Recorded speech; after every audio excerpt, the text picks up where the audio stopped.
Hello everyone and welcome to the Redmen TV. On this week's episode of Journo Insight with Paul Gorst, we spoke about Liverpool signing young 15-year-old Chelsea sensation Rio Ngumoha and what that means in the wider context. Liverpool reportedly massively broke their wage structure to sign the player. So I asked Paul Gorst all about that and the process of how Liverpool nabbed one of Chelsea's upcoming young superstars. Let's move back towards some, I say on-field stuff, signing stuff I suppose. Now, Liverpool have signed a young 15-year-old. Is this official now or close to being official?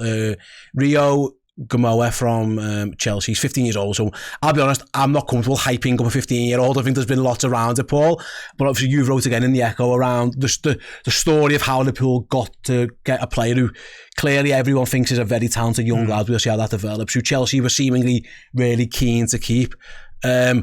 But you have wrote like Liverpool believe they've signed one of the most exciting youngsters in English football, and Chelsea have been left furious well they have lost one of the brightest talents in their academy to a Premier League rival.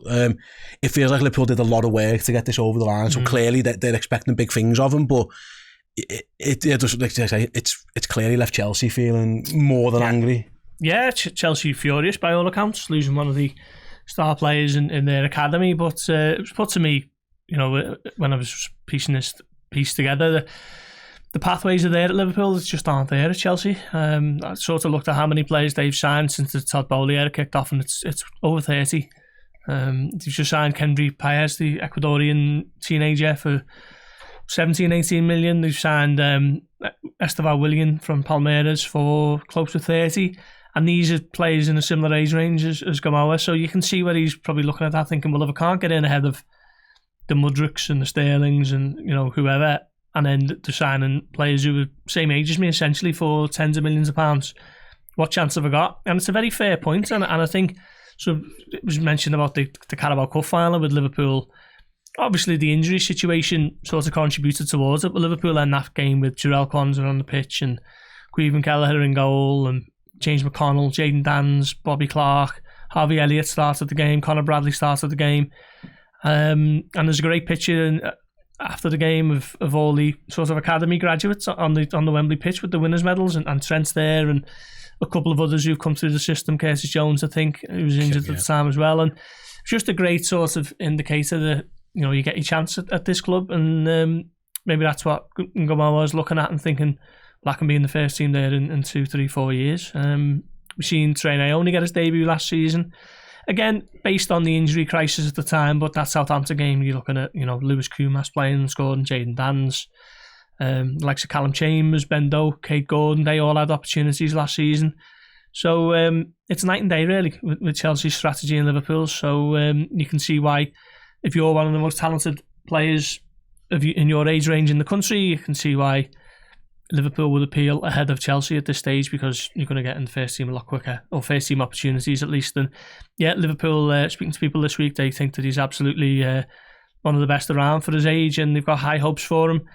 Looking to possibly move him into the under-18s this season, see how he gets on. But like all the players, they will be taking a sort of measured approach. They won't be launching him into the seniors anytime soon, but certainly one to watch when you know, you're knocking about on LFC TV on a Saturday morning and the under-18s are playing and Ngumoha was involved. Absolutely. Listen, there's a 16-year-old turner up in the Euros at this moment in time, so I don't want to, so who knows how these things can pan out.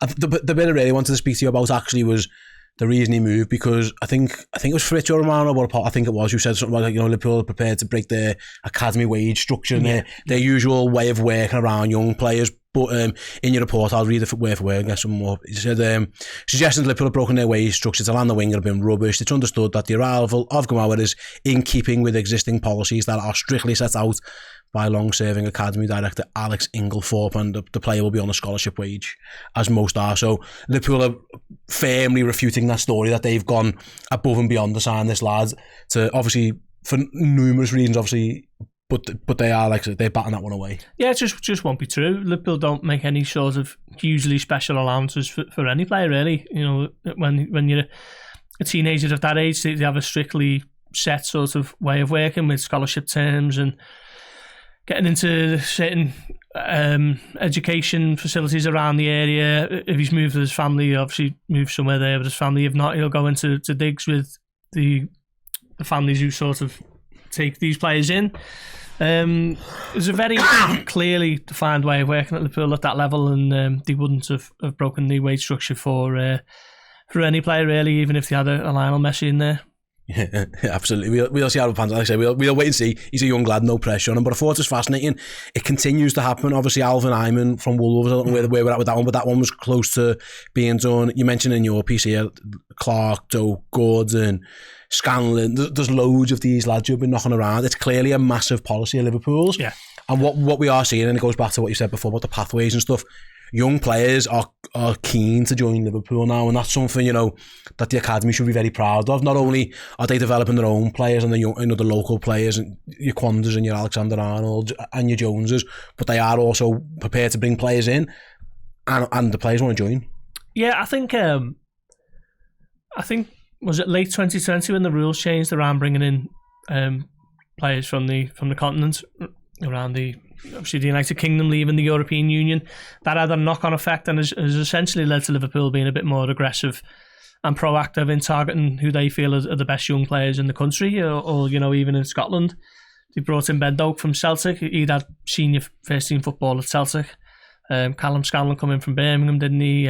Cade Gordon arrived from Derby for pretty decent money for a player at that age. At the time, I think it was maybe $1.5 million, something like that.